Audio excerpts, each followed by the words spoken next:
नमस्कार।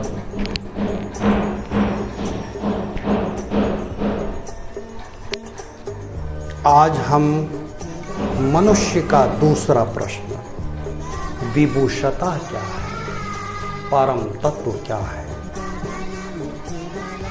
इस जगत का आदि कारक क्या है, लेते हैं। कल हमने धर्म क्या है मनुष्य का पहला प्रश्न लिया था।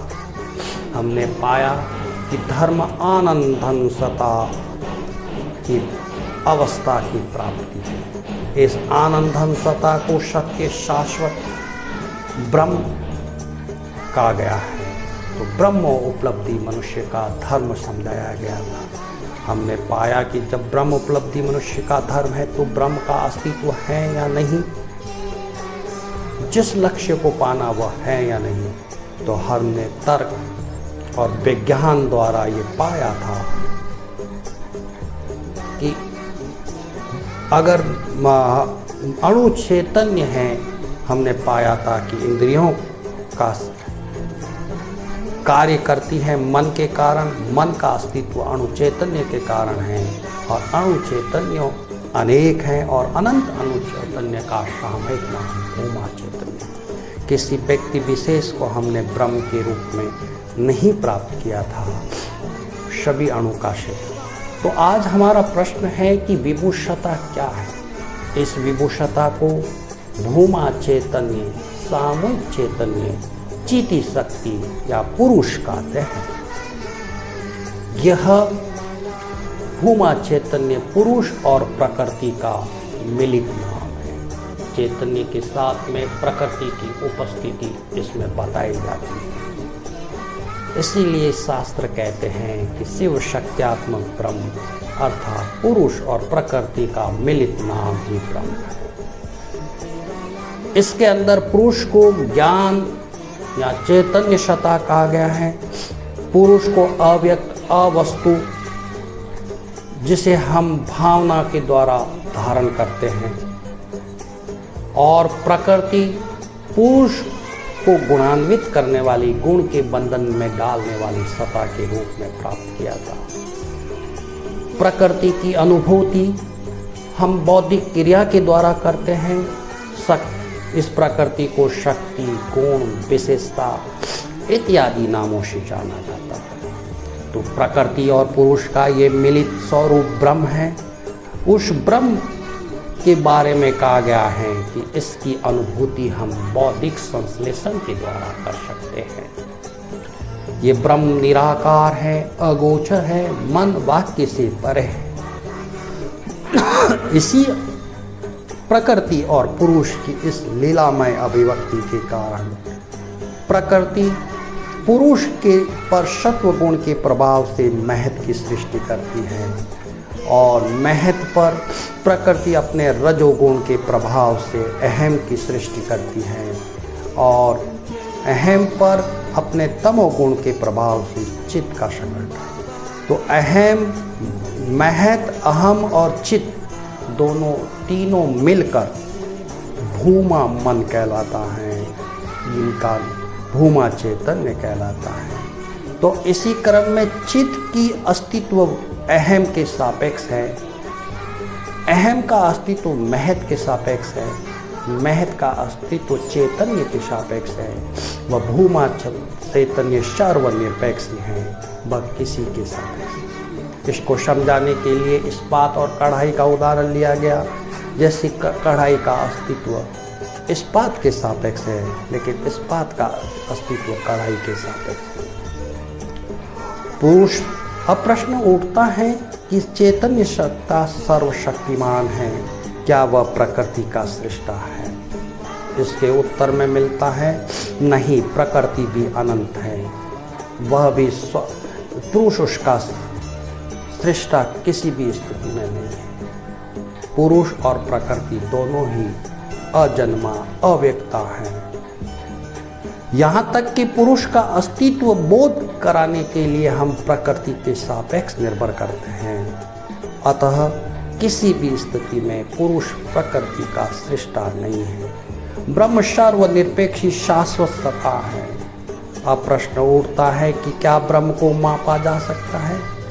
तो मापने के लिए ब्रह्म से ज़्यादा सूक्ष्म वस्तु की ज़रूरत है, लेकिन हमें इस जगत में पंचभूत मिलते हैं, आकाश, वायु, अग्नि, जल और पृथ्वी। इनकी अभिव्यक्ति करने वाली तन्मात्र शब्द, स्पर्श, रूप, रस और गंध मिलती है।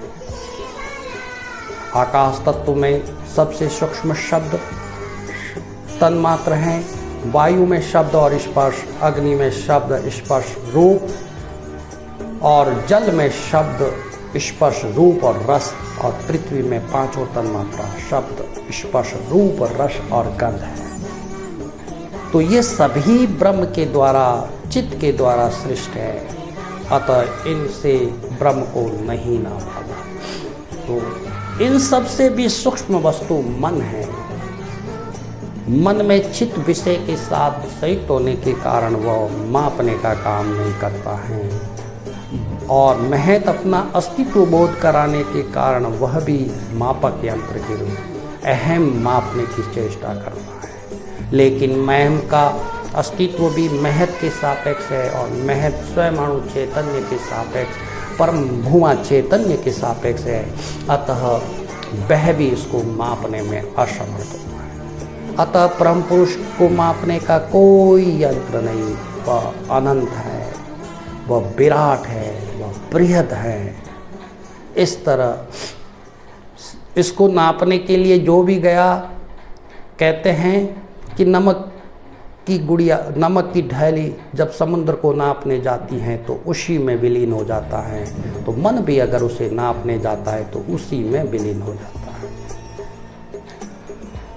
ब्रह्म की अवस्था, ब्रह्म के बारे में बताया गया है कि पुरुष और प्रकृति दोनों का मिलित नाम ब्रह्म है। जब पुरुष शक्तिशाली होता है, प्रकृति व्यक्तानी होती है, यानी पुरुष की तुलना में कम शक्तिशाली होती है।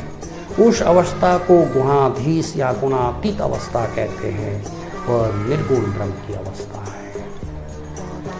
गुणातीत का मतलब गुण रहित नहीं, अपितु गुण से परे की अवस्था, ऊपर की अवस्था। उस अवस्था में भी प्रकृति शुद्ध अवस्था में रहती है। निर्गुण अवस्था को निराकार, नित्य, बहुत सारी अभिव्यक्तियों से कहा गया है। लेकिन इसी निर्गुण के किसी प्रदेश विशेष में जब प्रकृति क्रियाशीला होती है और पुरुष को गुणान्वित करती हैं, तो उस गुणयुक्त पुरुष को सगुण ब्रह्म कहते हैं। इसको समझाने के लिए बहुत अच्छा उदाहरण दिया गया है महासमुंदर और उसमें तैर रही हिमशिलाएं, हिमखंड। उस पूरे महासागर के किसी प्रदेश विशेष में, किसी क्षेत्र विशेष में हिमशिला का संगठन हुआ, तो हिमशिला सगुण ब्रह्म की उपमा दी जाए तो महासागर को निर्गुण ब्रह्म की। अब ब्रह्म के लिए सबसे प्रचलित शब्द भगवान को लेते हैं। भगवान शब्द भग और मुतुप प्रत्यय के निर्माण हुआ है। भग का अर्थ है शाश्वत शक्ति, प्रेम और ज्योति के रूप में बताया। इसीलिए भगवान का अर्थ हुआ ज्योतिर्मय, मंगलमय, सर्वशक्तिमान, और ये सभी सगुण के पर्यायवाची हैं। अतः भगवान शब्द उस निर्गुण, अविनाशी, निराकार पर ब्रह्म के लिए प्रयोग नहीं होते हैं। ये सभी सगुण की ही करते हैं। तो हमने देखा पुरुष और प्रकृति का ये सुंदर मिलन। इस में कहता है तो प्रकृति का भी निर्माता पुरुष नहीं है।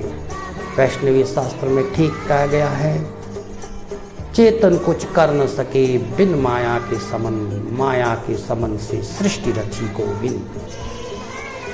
तो ये प्रश्न आगे होगा। तो अब प्रश्न उठता है कि ब्रह्म की सृष्टि किसने की, कब की, ब्रह्म कैसे बना।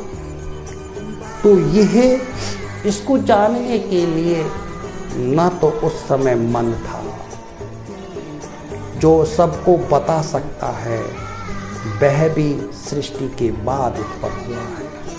अतः इसका कोई कार्यकरण की सीमा से परे है। ये मन के अतीत की अवस्था है, इसीलिए मन भी नहीं नापता है। ऋग्वेद के नास्तीय सूत्र में कहा गया है कि स्वयं ब्रह्म भी नहीं जानते कि उनकी उत्पत्ति क्या है। स्वयं वह भी नहीं जानता, कोई नहीं जानता कि वो कैसे आया, क्या आया। अतः नेति नेति कहकर इस ब्रह्म को कोई कार्य कारण तत्व नहीं है। तो इस प्रकार हमने देखा कि ब्रह्म प्रकृति और पुरुष का मिलित नाम है। तो पुरुष भी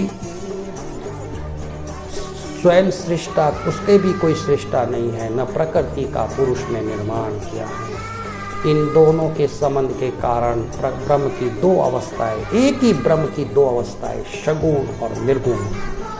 निर्गुण में प्रकृति अव्यक्ता रहती है, जबकि सगुण में प्रकृति व्यक्ता अवस्था में रहती है। निर्गुण ही मनुष्य का या चरम सत्ता है, उसे ही विभूषता क्या करता है, उस अवस्था ही मनुष्य। यह आनंद मार्ग पुस्तक का दूसरा प्रवचन है, जिसे 18 पृष्ठों में लिपिबद्ध किया गया है, पृष्ठ संख्या 36 से 53 तक। ये बहुत बड़ा विस्तृत है, इसीलिए विस्तृत जानकारी के लिए आनंद मार्ग पारंभिक दर्शन पुस्तक का अध्ययन करना चाहिए। उसके दूसरे अध्याय में इसका उत्तर मिलेगा। हम आगे का प्रश्न मनुष्य का जो तीसरा प्रश्न के रूप में जन्मता है, जगत क्या है। तो इस प्रकार हमने धर्म क्या है और विभूषता क्या है, परम ब्रह्म के बारे में जाना। आगे क्या जो अध्याय में हम पढ़ेंगे उसका विश्लेषण करेंगे और आप लोगों की समझ सकेंगे। नमस्कार।